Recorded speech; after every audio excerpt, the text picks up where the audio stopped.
From ABC, this is World News Tonight with Peter Jennings. Reporting tonight from San Francisco. Tonight, in fact, from the badly damaged Marina district of San Francisco. But the good news is this. Despite what you see going on behind me, they're taking down a building in the Marina district because it's a threat to public safety. Despite that, San Francisco is still standing. All along the San Andreas Fault, years of anticipation and years of preparation have paid off, for the most part. The worst news is this. In one location on the Oakland side of the San Francisco Bay, more than 250 people may have died in one location. And they may have died in part because of government neglect.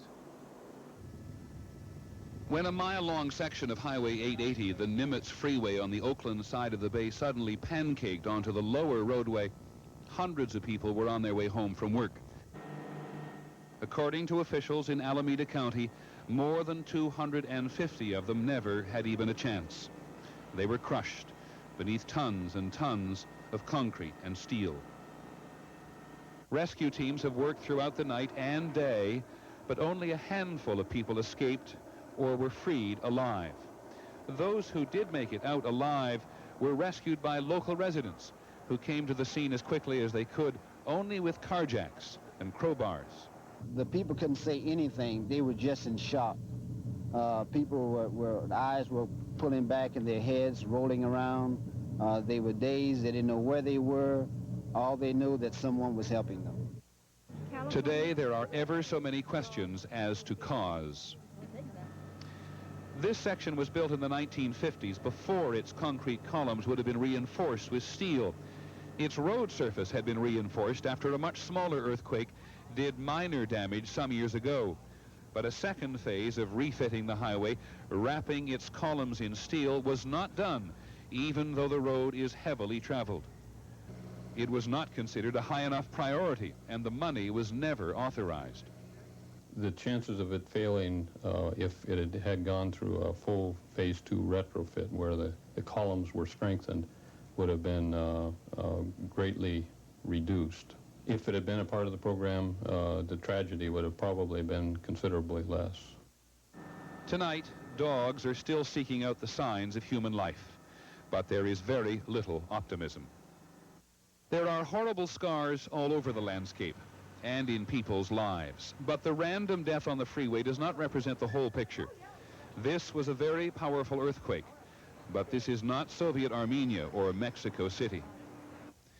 It was a very long night for millions of people. Thousands of Oakland people stranded on the San Francisco side of the bay where they'd gone to watch the World Series because that 50-foot section of the Bay Bridge had collapsed.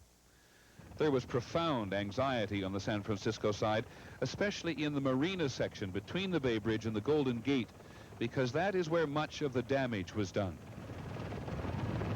By first light, we could see from the air that last night's fire, made worse by leaking gas, had been very well contained. From the air the next day, you can see that people in San Francisco fared the best in places they instinctively fear the most. Skyscrapers. The skyscrapers. When the earthquake reached 7 on the Richter scale, they lost power all over the city for some time. Many people were very frightened when the tall buildings they were in swayed so radically. But a building that sways is one which has been built correctly. It sways so it doesn't snap. It may well cost billions of dollars to put everything right in the months and years to come. But 24 hours after those horrible 15 seconds, San Francisco and Oakland are getting back on their feet. 7 on the Richter scale. Been very hard today to put an exact finger on how many people have actually died. In this building, for example, they believe there are bodies which they'll uncover when they take the roof off. But so far, it looks as if more than 270 people have died in the earthquake and more than 1,400 people have been injured. Having only been here since dawn, but having covered earthquakes in other parts of the world, what is impressive to a visitor is this. This city is extremely well organized for such a crisis. Here's our bureau chief in San Francisco, Ken Kashiwahara. San Franciscans began returning to their neighborhoods today to see what the earthquake did, to see what was left. Some came back looking for relatives and friends. I mean, what should we do? Who should we contact? Should we pray? Here, too, rescue dogs were used to help search the rubble for survivors. Building inspectors went house to house to determine which structures are safe and which have to be condemned. In the city's Marina district, which suffered the worst damage, residents were housed in evacuation centers overnight. Today, they reflected on the moment the earthquake hit. I was thinking, if it's time to go, it's time to go, but I'll just hold on for dear life. I walked out here, and I heard, the last thing I heard was a pow, and so much dust you couldn't see anything. We don't have any electricity or water, but other than that, our home is safe. Work crews were out in force today, attempting to restore electricity and water and telephone service. Officials said so many water mains had ruptured, there simply isn't enough pressure to supply the homes. We're going street by street, block by block, and trying to get back in water. But the primary question government officials were answering today was San Francisco prepared?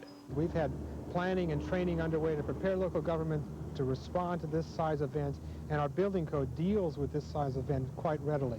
Indeed, the city's financial district, crowded with high-rises, suffered no major damage because they were designed to sway, not buckle. The Bay Area Rapid Transit System, which runs under San Francisco Bay, survived intact because it, too, was designed to withstand earthquakes. And the response by emergency teams immediately after the quake hit was being credited with saving homes and lives. Shut off the gas, shut off electricity, store water, prepare for aftershocks, prepare for 3 days of no services. Police kept order, medical teams responded quickly, and the fire that broke out in the marina was confined to a one-block area because firefighters used water from the bay when water mains gave out. It is what the emergency teams had been training to do every year for the last 10 years. Still, city officials admit more needs to be done. The area's older buildings, built before tough earthquake codes were imposed, are the ones that collapsed. Now officials can only hope to reinforce the ones still standing and rebuild the ones destroyed with stricter standards before another major earthquake hits. Ken Kashiwahara, ABC News, San Francisco. Well, however these twin cities get their act together in the next couple of days or weeks or month, there's going to be gridlock of historic proportions for a while. When the earthquake struck last night, right after 5 o'clock, it reminded people on both sides of this bay just how much they depend on the Oakland Bay Bridge. And today there are questions as to whether that bridge was ready for an earthquake of these proportions. Here's ABC's Gary Shepard. When the 50-foot section of the upper level crashed down on the lower level, it caused extensive damage. This home video was taken by a tourist who had her camera rolling when two vehicles approached the missing segment of roadway, and one of them was unable to stop. Gosh! The driver was killed. The Bay Bridge is the key artery connecting San Francisco with Oakland and surrounding communities. It carries 260,000 vehicles a day, 35,000 during the morning rush hour alone. Built in 1936, it was retrofitted in 1976, supposedly to withstand an 8.3 earthquake. Quite obviously, the reinforcement hasn't done the job. I mean, we're going to have to find out what went wrong and give a full explanation to the public. California highway engineers inspected the bridge today, said they have no idea why it failed, and are worried because damage is worse than first believed. The other thing we're concerned about is going in there and then having an aftershock, because it could bring it down. Repairs are expected to take at least a month, so it will be mid-November at the earliest before the Bay Bridge reopens to traffic. Gary Shepard, ABC News, San Francisco.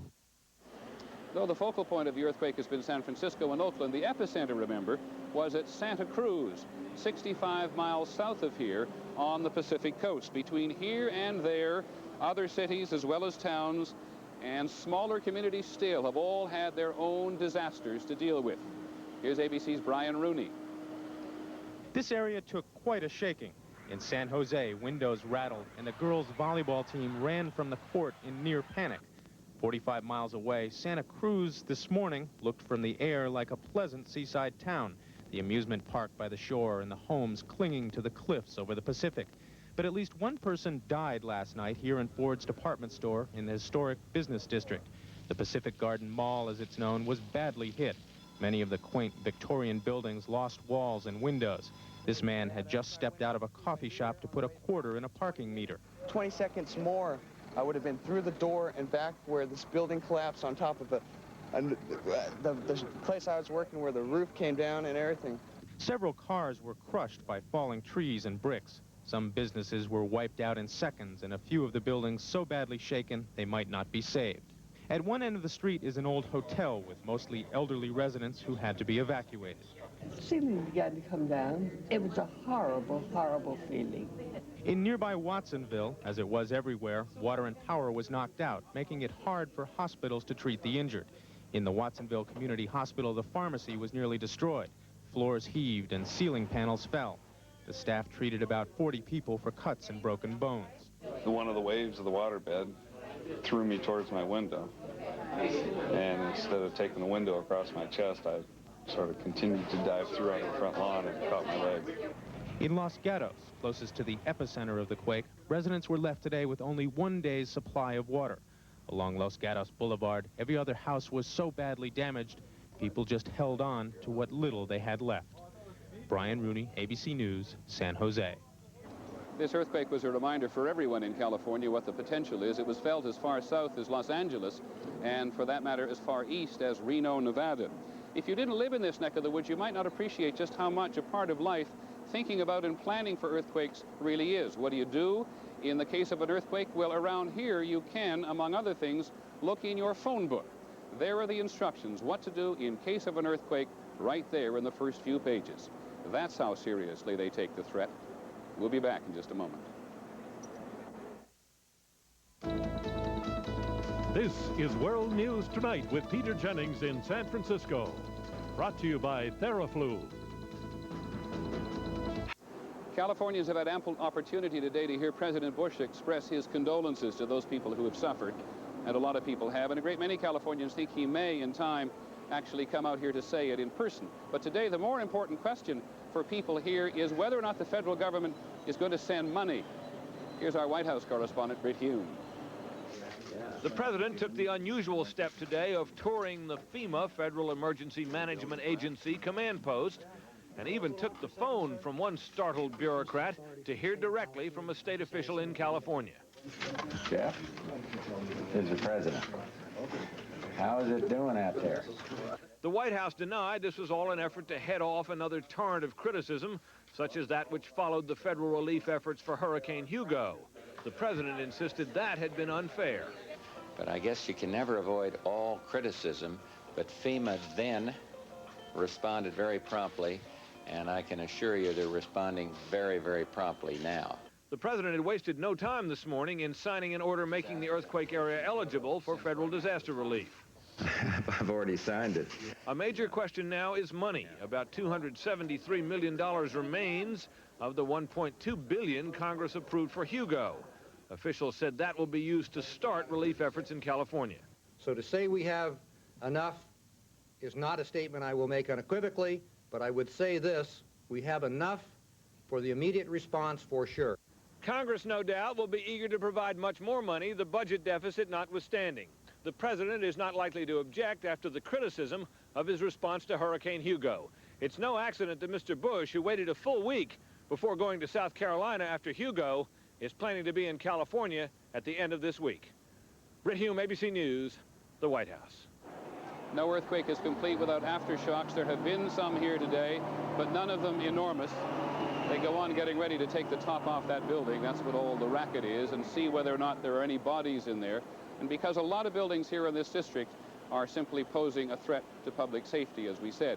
But to come back to earthquakes in general, this particular section of the San Andreas Fault has never reacted this violently since they've been keeping records. What is it that makes the earth suddenly turn to jello under your feet? Here's ABC's Steve Shepard. Since San Francisco was devastated in 1906, people have feared the San Andreas Fault, a huge fracture in the Earth's surface which makes California susceptible to earthquakes. So huge you can see the fault from space. The fault forms part of the boundary between two of the many continent-sized plates which make up the Earth's crust, plates which are moving. Let's suppose this is Santa Cruz and this is San Jose. They're on different parts of the San Andreas Fault. Santa Cruz wants to move northward, up, but sometimes it sticks, and only when it breaks do you have an earthquake. Land usually moves about 2 inches a year along the fault line. In 1906, it moved more than 22 feet. The power of an earthquake is measured by a machine called a seismograph. It determines how much and for how long a quake vibrates the earth. The results are given a value on what's called the Richter scale. Yesterday's quake measured 7.0 on the scale, meaning it was a major earthquake. But many seismologists are warning today that this may not be the devastating earthquake that people have been fearing for decades. They point out that the 1906 earthquake would have measured 8.3 on the Richter scale, 10 times more powerful than the quake that shook the Bay Area yesterday. Steve Shepard, ABC News, Washington. And we'll be back in just a moment.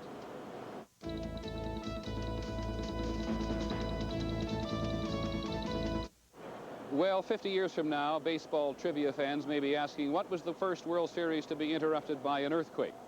There is nothing trivial about it at the moment. The baseball commissioner, Fay Vincent, has once again postponed the third game of the series. Most of us in the country now have some real appreciation that it was at the beginning of that game last night that we began to understand what was going on here. Here's ABC's John Martin. Like a rock in a pond, the earthquake sent ripples across America. Not waves, but ripples. In Chicago, 800 people spent the night at the airport. Some of the thousands of travelers momentarily knocked off stride. I just wandered around and dozed and froze. Flights 137 to San Francisco. This morning, that ripple began to disappear. Flight traffic resumed. Meanwhile, the first damage estimates began moving toward the insurance centers of America and beyond, places from which companies will be paying off claims. The ripple effects will be felt in London and so on, so that dollars will be paying for San Francisco from all over the world. Overnight and today, millions of phone calls poured into circuits strained by a torrent of dialing. AT&T rerouted calls, but there were so many, perhaps 50 million extra, that it didn't always help. Due to the earthquake in the area you are calling, your call cannot be completed at this time. Please try your call later. In Boston, a radio station collected the stories of those who did get through later. Is it Santa Cruz? Santa Cruz, yeah. He said that was really demolished. It was a way for people to talk about their fear of the unpredictable. He was okay, and apparently things are not too bad in Palo Alto. The quake covered so big an area that many Americans had someone for whom they feared the most. Not knowing didn't damage them psychologically, but with television images so strong, psychiatrists say America has suffered a ripple of stress. John Martin, ABC News, New York. We'll be back with the final comment from San Francisco at the end of the broadcast, and in a moment, Ted Koppel, who's in Washington, will have the day's other news.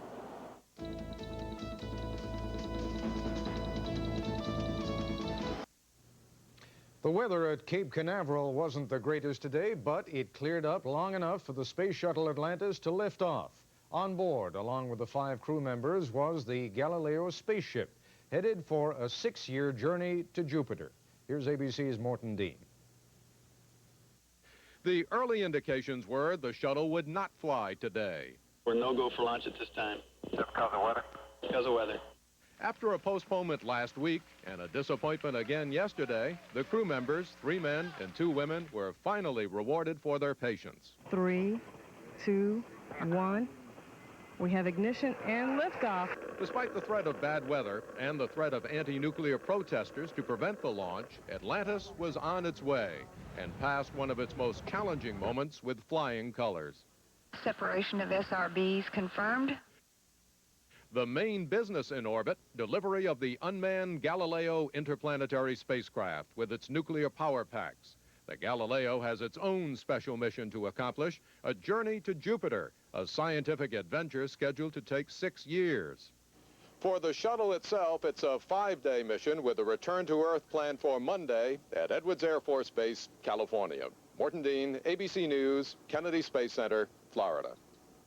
Overseas time has finally run out for Erich Honecker, the 77-year-old leader of East Germany. Honecker resigned today, replaced by his hand-picked successor, Egon Krenz. The official reason given was poor health, but growing political unrest made today's change inevitable. Here's ABC's Barry Dunsmore. Party boss Krenz made his debut on East German television tonight. He talked a lot about the need for reform and political dialogue, but he made no specific promises about more freedom.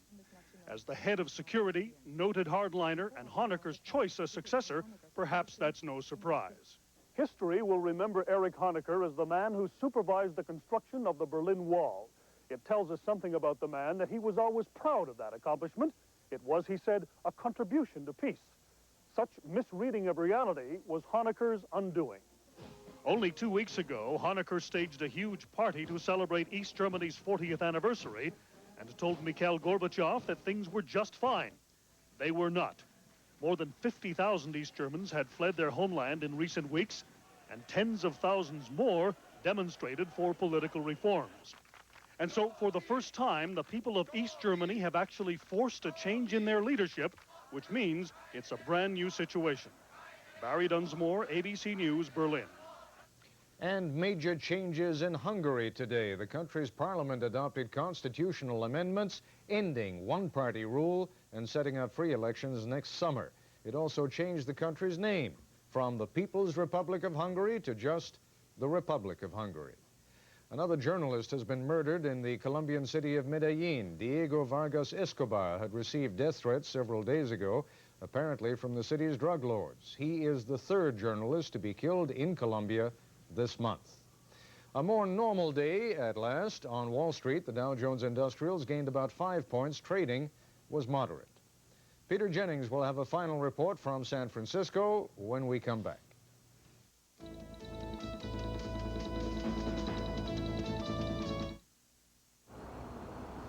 One final note from here in San Francisco. It's not the most original thing to say, but earthquakes always remind us how fragile man is. Nature just reaches us up and grabs us by the throat. We'll be back later this evening at 10 o'clock Eastern Time for an hour special on the earthquake here in California, a longer chance to see what's happened here as San Francisco, Oakland, and many other parts of this state try to get back on their feet. I'm Peter Jennings. We'll see you then. Good night for now from San Francisco.